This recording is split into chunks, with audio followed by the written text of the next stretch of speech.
and half from the year before, as there was a move to online training more than in person.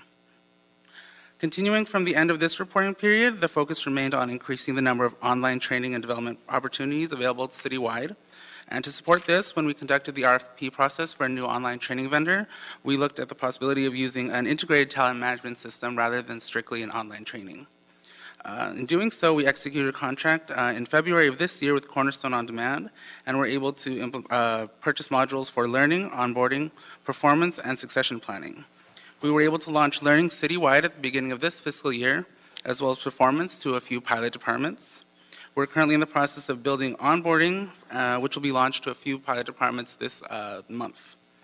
And beginning of next calendar year, we'll be implementing the succession planning module, which will help us assess an employee's existing skills and their training needs to help support their development and career goals. Our hope is to utilize these online systems as a way to reach employees citywide to help create a better and more engaging employee experience. Very good.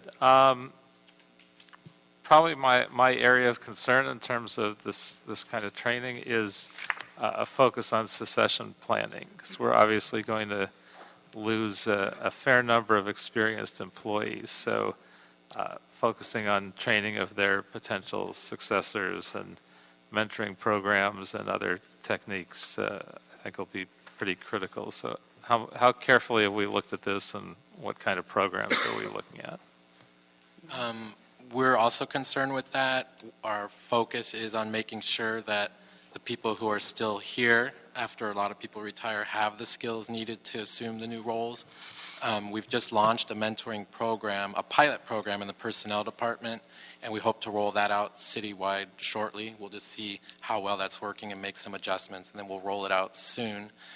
And we have discussions to add more supervisory and leadership type of training to our library of training to make sure that the less experienced employees get those leadership skills needed to fill those gaps.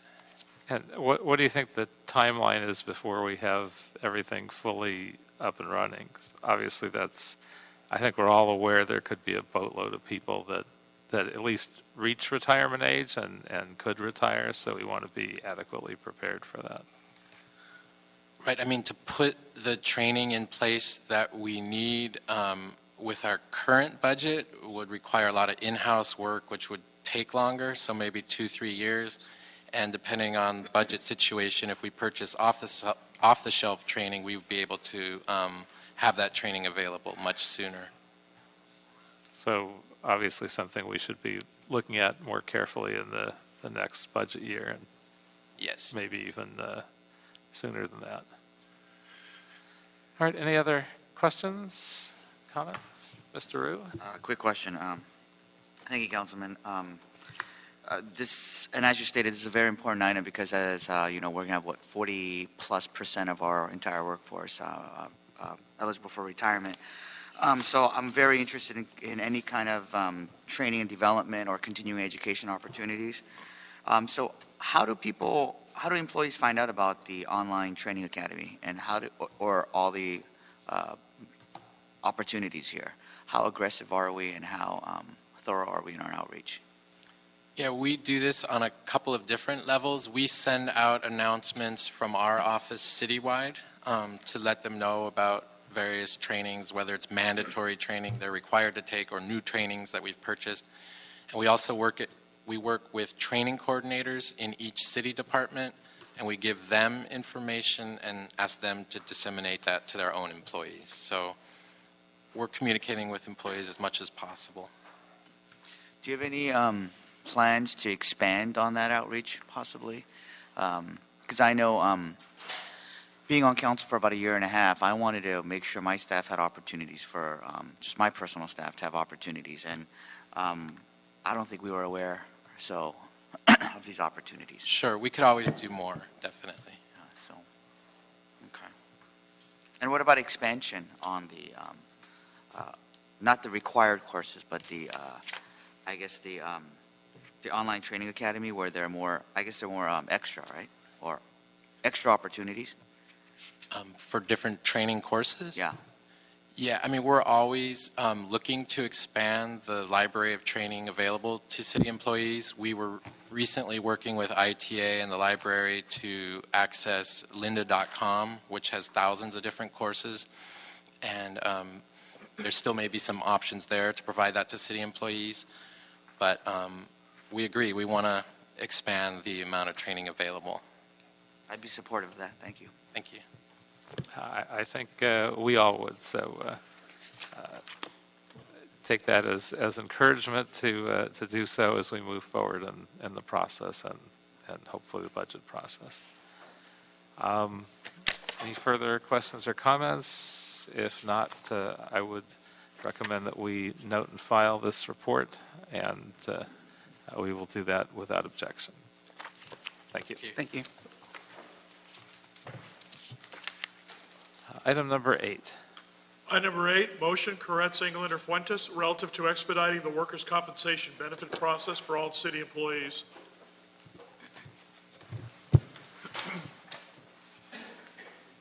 Good morning, Mr. Chairman, members of the committee.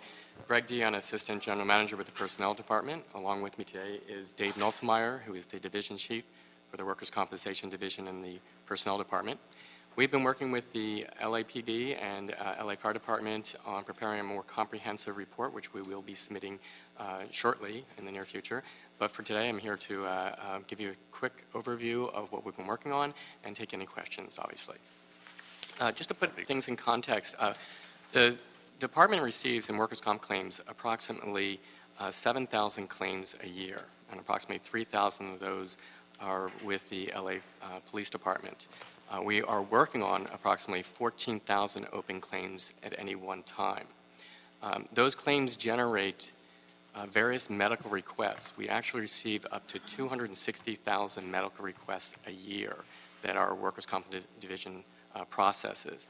Almost 90% of those are processed through our work comp analysts or our third-party administrators, and they're approved at that first step. The next step is that we have additional requests that are more complex, and they go through what's called a utilization review process. And they're sent out to our third-party contractor who reviews it through a medical panel as to whether medical requests should be approved by a medical provider or physician. And again, we approve almost 90% of that. There are a small portion then that are appealed to an independent medical review panel, and that really makes up a very small percentage of the medical requests each year. Some of the things that we are working on to expedite the process, we are looking at first in terms of ADR, Alternative Dispute Resolution process, just to resolve the claims. We started that process in 2008 with 4 unions or 4 MOUs, and that covered about 8,000 employees. We're expanding that to the rest of the civilian population, or most of it. We are meeting with the Police Protective League, and we've been meeting with them for the last couple of months on also an ADR program, and we are cautiously optimistic that we'll reach an agreement on some sort of ADR process. In terms of the civilian claims, we've seen in terms of the ADR process, the ones that's in place right now, claims that are not in the ADR process take about 5 years to resolve. In the ADR process, they're resolved in about 3 years. So we see almost a 40% reduction through an ADR process. In terms of utilization review, going forward, one of the things we did within the last few months is assigned 1 work comp analyst to our return to work program to concentrate on bringing employees back to work sooner. And what was happening is we'd have analysts work on individual cases, but not one person looking at just focused on return to work. And we've changed that in the last few months. Going forward in terms of our budget for next year, it's still in the process, but we are looking at potentially creating a special unit within workers' comp, made up of a few people, to look at the more complex cases that are taking time to process through the system. Why is that? And so we're looking at that as well. So that's generally the overview today. We are going to submit a more comprehensive report along with the LA Fire Department and LA Police Department, but we're here to answer any questions you may have. Obviously, putting a person focused on return to work, I'm sure would make a significant difference. Is one person enough? Does that really cover all the pieces, or to do this right, would additional personnel be valuable? It certainly would be helpful. Each analyst is still looking at every case. They have their individual cases. We are having now one person more focused on all the cases as a broader overview, and it seems to be working. There's more communication with the departments on particular cases. So actually, yes, it would be helpful to have additional resources, but we just started this a few months ago, and I think we need to see how it plays out over the next 6 months to a year. So if it turns out to be as valuable as you expect, you might ask for more resources to make sure we're getting people returned to work more quickly. That is a possibility. It seems like that would be a win-win for the city and the employee and the whole process. So it's obviously an important area of focus. And you know, I started this process when there was an article in the LA Times pointing out that we could return people to work more quickly, but we didn't have the focus on doing that. So this sounds pretty positive. Other questions, comments? If not, we will return this to you to finish your report and come back to us once that is completed. We approve this motion without objection, presumably. Yes. So we will approve this without objection. Thank you. And thank you for your good work so far, and we look forward to hearing more. Item number 10. Item 10, CAO and Board of Fire Commissioners reports relative to utilizing a public-private partnership to create an additional nurse practitioner response unit. This matter was considered by the Public Safety Committee on October 26, 2016. Morning, committee members. Janice Yu, Office of the CAO. Dr. Mark Eckstein, EMS Medical Director, LAFD. So before you, as was mentioned, this report has been heard through and approved through the Public Safety Committee. The request is from the Fire Department to staff and deploy a nurse practitioner response unit from Fire Station 58 in Council District 5 in a public-private partnership with Cedars-Sinai Medical Center to address low acuity 911 calls, including 911 frequent users throughout the community served by Cedars-Sinai. This includes activation of a reserve ambulance, assigning one firefighter paramedic to the MPRU, and creation of a new emergency medical service nurse practitioner classification to complete the unit. Cedars-Sinai has provided a one-time donation of $159,000 to cover the salary and related costs of the EMS nurse practitioner for 1 year. This report has come through this committee because the request is for creation of a new classification, which is the EMS nurse practitioner, and approval of a resolution authority through the 16-17 fiscal year. So what was the job classified as before this request for a new classification? Currently, there is a EMS nurse practitioner supervisor that is staffing the existing nurse practitioner response unit, and the department can speak more on that. Yes, good morning, Commissioners, Council members. We have a first nurse practitioner response unit in the field now, finishing their 1-year pilot that was funded by the Mayor's Innovation Fund and also some private sources. And the program has been very successful. So in the interest of further reducing workload on our firefighters and paramedics, particularly to offload the low acuity calls and mental health patients and help homeless individuals and vulnerable adults, we're looking to expand the nurse practitioner response concept. So this is the first of what we hope to be several public-private partnerships. And in the interest of minimizing the expense to taxpayers, we're reaching out to several large healthcare organizations, and Cedars is the first one that stepped up. And the plan is they'll pay for the salary of the EMS nurse practitioner. That's the new civil service classification. And that individual will be partnered with a firefighter paramedic. And again, the goal is they'll be responding predominantly to the low acuity calls and free up our firefighters and paramedics to respond to time-critical fires and EMS responses. And should we be looking at contracting out this position for more flexibility? Does it work as well in-house? What do we think? So we're requesting approval to make this individual a city employee. The current position we have is an EMS nurse practitioner supervisor. So again, this is a non-sworn individual who's expert at dealing with the types of patients that the nurse practitioner response unit is geared towards. And these types of calls are taking an increasing toll on our scarce emergency resources.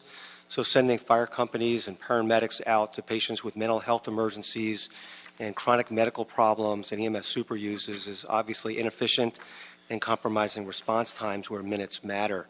So the concept is this would be all under the autonomy and oversight of the fire department, but we're reaching out to our stakeholders and community partners such as Cedars-Sinai and others to offset the cost by pay for the salary by donating the salary equivalent to pay for the EMS NP, which would be a salaried city employee. Okay, other questions or comments? Mr. Harris-Dawson. Do you all have some, even if it's just speculative, predictions about how this will impact particular stations or particular areas? So I know 103rd Street, 57, 66, the stations in my district, the officers routinely say half of their time is on non-clinical, non-violent mental health patients, most of whom are homeless. So do you all have any calculations about what impact this has on just your average station? Yes, sir. We have preliminary data from our pilot program. As you know, our first unit initially was housed at Station 64 in Watts, and we strategically moved it further north to Station 15 near USC main campus. We have them now as one of their primary missions responding to mental health emergencies. So they free up our emergency resources on site. They perform medical clearance and then transport these mental health patients rather than to the overburdened emergency departments, but they take these individuals directly to a psychiatric urgent care facility. There's one at MLK, there's one by USC, there's a new one on the west side, there's also one up in Sylmar. We have preliminary data. They started running on mental health patients after we collaborated with the LAPD's mental evaluation unit, and they've responded to over 60 mental health patients in the last few months, and they're releasing all the fire companies on scene. And also the other benefit is often not only these mental health patients, when they're transported to an emergency department, don't get any mental health counseling in a timely manner, but they're usually in the emergency department for hours and sometimes days, and that results in wall time for our paramedics when they come in with patients who need acute medical attention. So we do have very compelling metrics from our first unit, our pilot program, but the mental health focus has been very, very successful. We're working with the Department of Mental Health, with LAPD, with Exodus, which is subcontracted by the Department of Health Services, who run these psychiatric urgent care facilities. And this is patients who obviously need attention, but it's something that the emergency healthcare system hasn't been well designed for. So the current policies in effect for our paramedics and firefighters now is when they respond to these mental health patients, they have to take them to the closest emergency department, even if those emergency departments don't have any psychiatric care. So this is obviously much better for these individuals and frees up our firefighters and paramedics to run on more time-critical patients. And again, our preliminary data from our first unit is very, very compelling. Out of these 64 psychiatric patients they've responded on, they've transported 60 to psychiatric urgent care facilities in lieu of an emergency department and released our field resources on every one of those. Thank you. So when they bring them to a more appropriate psychiatric emergency care facility, do the personnel still have to wait with them while they're being treated, or can they basically hand them off at that point, and because they are being treated and not just waiting in the halls for 10 hours? Yeah, it's an excellent question. So these are freestanding psychiatric urgent care facilities. We have agreements with their leadership that the patient could be transported by one of two means. LAPD is usually on scene, and if LAPD puts these individuals on a psychiatric involuntary hold at 5150, our nurse practitioner response unit does medical clearance, and LAPD may transport the individual to the psychiatric urgent care facility or Exodus facility. If our NPRU does the transport, they're in and out usually in under 10 minutes, so they give them priority. So the patient's never seen an emergency department, and they get the care they need in a timely manner, and our paramedics and firefighters don't have to transport these patients to an emergency department and take the wall. So it's a freestanding psych urgent care, and usually they're in and out in 10 minutes. That sounds like an incredible, again, a win-win for everybody, including the patient. Most definitely. Going to an emergency facility that doesn't treat psychiatric and sitting around for hours basically it almost seems like a waste of time. Although we can't just ignore them, but it's almost an institutionalized way to ignore them. So how extensive is this new program? What areas does it cover, and what areas would still get the old treatment of just being stuck in an emergency room? So the proposal on the table here is to have our second nurse practitioner response unit. They'll be working on a 4-10 schedule, 4 days a week, 10 hours a day. They'll be housed at Station 58, so they'll be covering the west side and mid-city area and parts of Hollywood. Again, their focus, like our current unit is, again, on low acuity patients who don't necessarily need ambulance transport to an emergency department. They could do treat and release on scene because they have a much wider scope of practice than our paramedics do. Focusing on mental health patients and also our EMS super users. These are folks who call 911 sometimes hundreds of times per year. So we're trying to eventually get these covered in all parts of the city. We have very positive ongoing discussions with other health partners. So what we have currently covers South LA and parts of downtown. This would be predominantly the west side. And again, it's a 4-10 schedule, but I think the pilot program is extremely compelling. And then just, if I may, on the mental health patients, in terms of the scope of how severe this problem is, in 2015, the LAFD responded to over 11,500 patients for known mental health emergencies, which that's just the ones by dispatch, which resulted in the dispatch of over 20,000 fire engines and ambulances. So, as you correctly mentioned, sir, this clearly is a much better level of care for these individuals. They get mental health care almost immediately upon going to the correct facility, and our paramedics and firefighters who are beyond busy, it frees them up to run time-critical fire and EMS calls.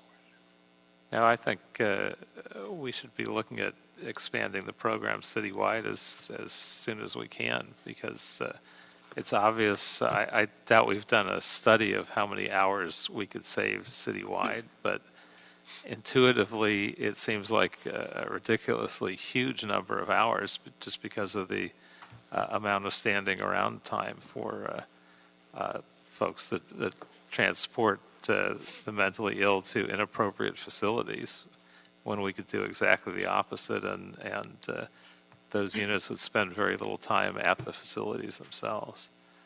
So I certainly would encourage you to look at expanding the program even further, more quickly. And if community health organizations wind up footing the bill for a good chunk of it, and we can do that and replicate it citywide, it seems like we'd get a huge boost in efficiency and have more of our folks continuing to be available to respond to health emergencies and probably reduce our response times. So all sounds very positive. Thank you, Mr. Chair. I appreciate the thoroughness of your report. A couple of questions, just kind of riffing off of your last answer about the 410 schedule. So, our firefighters are 24/7. 410, I'm just wondering how you all respond to scheduling around when people actually, if there are trends around when people actually have mental health emergencies, and when the calls come in and how the schedules are arranged around that, or is it just a straight 410? The second thing is, I'm a little bit, this is a very exciting program. It's particularly exciting to me. Every time I've written out at every station in my district, when I've written out with firefighters, it's been 100% mental health calls. Like, I haven't gotten to go to a fire yet. So I'm still waiting to be able to use the water hose. So I appreciate this, but we have a grant now. I think the chair pointed out, this seems like it's common sense. But right now it doesn't appear that there's a way to fund this on an ongoing basis, and so I'm curious as to whether or not that's something you all have given some thought. So 2 questions: one about the scheduling and it being flexible based on when people call, and then the long-term thinking for this type of program, because it seems like there's a compelling case for it. Yes, sir. Thank you for your questions. I agree completely. Certainly, ideally, there would be many more units, and they'd be on a 24/7 schedule, like our firefighters and paramedics. Unfortunately, the way the current system works, because it's a salaried employee, they're on a straight 410 schedule. These calls happen all day long. We haven't seen a preponderance. Obviously, our volume is lower during the night shift, as it were, after midnight. So because the EMS NP is a salaried employee, they're on a straight 410 schedule. We did experiment with them coming in later, leaving later, and their desire, quite frankly, is to work a 24-hour shift, and the requests from the members in the field in those impacted neighborhoods have been for more coverage, because the impact to the field and their community has been nothing short of phenomenal. So my understanding in terms of the ability of the city to allow this individual to work beyond 40 hours a week because of FLSA implications is really slim to none. But these types of calls happen routinely. And then if, in terms of the super users, if our members go on an individual who's calling EMS repeatedly, hundreds of times a year, they'll notify our nurse practitioner response unit, who will then schedule a follow-up during their work schedule. And we have partnering with a nonprofit 501c3 organization who has provided us a full-time social worker at no cost to the city, who will do an in-home visit and try to help these individuals navigate through the healthcare system with insurance and medical home and so forth. But the goal is to help these individuals, these vulnerable patients, get them out of the EMS system into preventive care, and then free up our firefighters and paramedics for the time-critical emergencies. So we're kind of locked into a 410 schedule, as I understand the city's system, because it's a salaried employee. But we do have some flexibility in terms of when their start and finish time, sir. In terms of the finding funding to continue and expand the program, there is some funding, partial funding in the 16-17 budget for the original MPRU, and this just started this year. The first MPRU in January 2016, and so the idea was to do some evaluation on how successful the unit was with some of the innovation grant funding before pursuing further expanding the units. And our recommendation from the CAO is to look at any more expansion and continuation of the program in the context of the annual budget process. And I certainly encourage the department to look at this not as a separate item to fund, but as part of their overall deployment, because we're certainly struggling to hire enough firefighters to get the department completely up to where it should be. And at least until we're able to do that, if it's deployed properly, it seems like it would reduce the demand on the other sworn officers in the department, and if it's integrated, it could sort of substitute for that until we're able to fully staff up, and even then probably would continue to make sense. So any way possible, I'd certainly like to encourage the department to look at how to expand this program dramatically. It's clearly a win-win for everybody, and I can't imagine once we study it that it isn't a win for us fiscally as well. So no other comments or questions. I would ask that we approve the CAO's recommendations in this report without objection. Thank you. Thank you. Thank you. Thank you for your good work on this. Item number 11. Item number 11, CAO report relative to amendments to the Memorandum of Understanding for bargaining units represented by the Coalition of Los Angeles City Unions. Marita Aspen from the Office of the CAO. This is a CAO report requesting approval of amendments to 12 Memoranda of Understanding between the city and bargaining units that are represented by the Coalition of Los Angeles City Unions. After we completed extensive negotiations on the 19 MOUs with the coalition, we still had a few issues that were unresolved. We agreed to take those issues to mediation. We received a mediator's report, and at the end of that process, we all agreed that we would abide by the mediator's recommendations. So these amendments are implementing those recommendations across many city departments.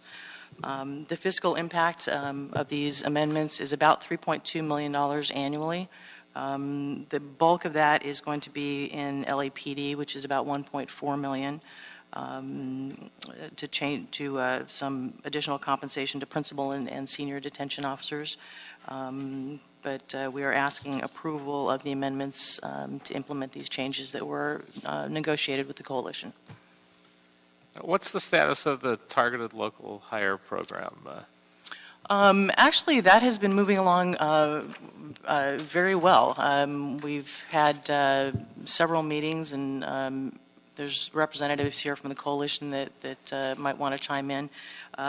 But some of these amendments actually do implement salaries for some of the targeted local hire positions, and we're getting ready to bring forward the report on that very shortly. It's been moving along very well.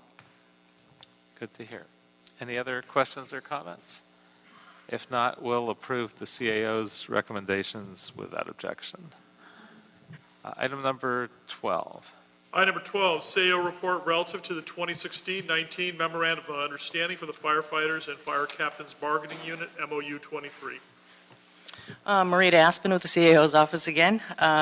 This is a CAO report requesting approval of the 2016 to 2019 Memorandum of Understanding for the Firefighters and Fire Captains Unit. As you can see from the report, the general salary increases mirror those that were previously approved for LAPD officers. That would be 4% this fiscal year, 4% next fiscal year, and then we have an additional third year, which will be a 2% increase. The fiscal impact of this MOU for fiscal year 16-17 is approximately $19 million, with a total annual ongoing cost of approximately $46.9 million. We're requesting approval of the MOU, and representatives of the United Firefighters of Los Angeles City are here to answer questions as well. Anything special in terms of the fire department's preparations to deal with secession planning and to try to retain veteran firefighters? Well, we're hoping that the general salary increases, and we will assist in that, incentivizing folks to stay a little bit longer. We also are increasing the longevity bonus for firefighters immediately, and we're hoping that that will also lead to retention. Very good. Any other questions, comments? If not, we will also approve this CAO's report recommendations without objection. Thank you. Item number 13. Item 13, Department of Animal Services report relative to increased reimbursement to veterinary partners for the spay and neuter of shelter animals. Good morning. Dana Brown, Los Angeles Animal Services. This particular proposal may look a little familiar to you, and if so, that's because earlier this year you did approve a similar proposal for public vouchers, which is for the spay and neuter of animals that belong to members of the public. So this proposal is for shelter animals, and by shelter animals I mean those that are taken for spay neuter by the department from the shelter, either in preparation for adoption or in preparation for pickup by the newly adopted family, or finally after a medical deferral. So as you will note, the proposal brings parity to the reimbursement rates for public animals as well as and shelter animals, which is $70 for cats and $125 for rabbits and dogs. And I am available for any questions that you may have. Yeah, the department's report details a total of over $1 million in spay and neuter expenses, and that this would increase reimbursements by $537,000. Right. So- Actually, what I did is it's kind of hard to sort of project the usage because the department is engaged in so many activities aimed at increasing the usage. But if I were to use the numbers from last fiscal year, that's what the impact would have been. But next year, this particular fiscal year, we do expect a large increase in the usage because some of the other programs that Council has adopted, most recently the low-income self-identification program. Yeah, the reason I asked this question is the Animal Sterilization Fund only receives $1.1 million each year. So if we're expending roughly $1.5 million, at some point, it seems like the program would be short of funds. The Animal Sterilization Fund receives an allocation from the general fund as well as monies from revenues from licensing, private donations, and over the years, we have not been able to spend the money as quickly or as efficiently as we should have been able to, largely because of these rates are, long overdue to be raised. We were paying sort of a low reimbursement rate to these vet partners, and we expect that, being able to pick up the expenditure from this fund is going to happen with these additions. But the fund is pretty healthy right now, and we are working with the CAO's office as well as the mayor's office with our budget in order to identify some efficient spending so that the money can be used for the reason that it was allocated, spay neuter. So you're not anticipating coming up short? No, we are not. We're not. We also, from this fund, we also fund our spay neuter vans. We're increasing our vans, and so we don't anticipate a shortage. And this particular year, the particular fiscal year that we're in, we didn't even get a general fund allocation yet because our fund is so endowed right now. So we are going to be using what we have, and we will expect that if we do end up being shorter later on, that the general fund will make its contribution as normal. Okay, any other questions, comments? Okay, well, if not, we will approve the recommendations in your report. Thank you very much. Any items before us? Not? That is all. And no other public speakers, so we are adjourned.